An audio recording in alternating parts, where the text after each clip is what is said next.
Hi, it's Pastor Steve. It's a new week. I want to read something to you from George MacDonald. He was a Scottish preacher, lived back 1824 to 1905. He had many heartaches, but was also a sunny and playful man, it says, and he spent a lot of time in what was called the Holy Present. And here's what he writes. It's called We Trust Him. Too eager I must not be to understand. How should the work the Master goes about fit the vague sketch my compasses have planned? I am his house, for him to go in and out.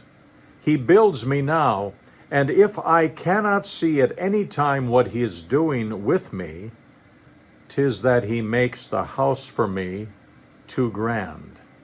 Now here's an accompanying little commentary by Alvin Rogness, who was a former president of Luther Seminary years ago. He writes, "Need we understand how the universe came into being, or why human beings were created? Need we understand why a young woman dies of leukemia, or why her grandfather, knowing no one, languishes in a nursing home?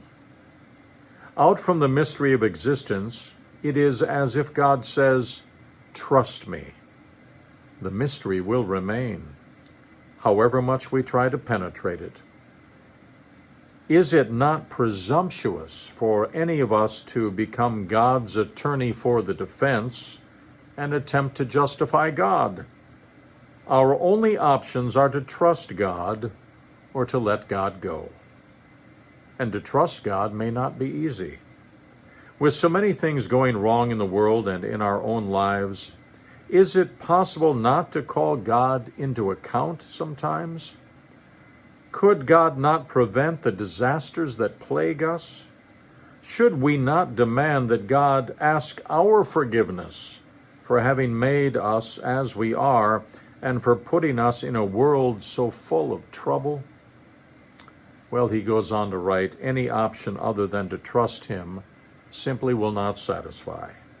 There is no joy in believing that there is no God and that the universe is a cold, impersonal machine, or in believing that God has forgotten all about us, or in fearing that God is a harsh judge always giving us what we deserve.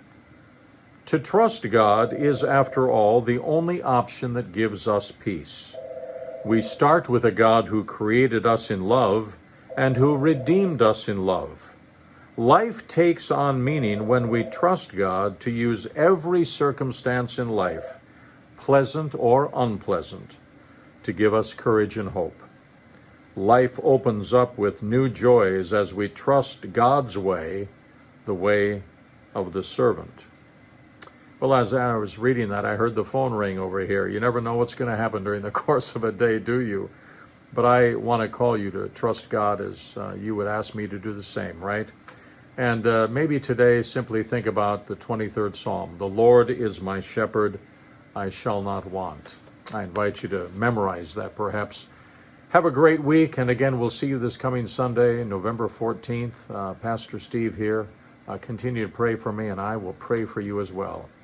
Enjoy the week. God be with you. Bye-bye.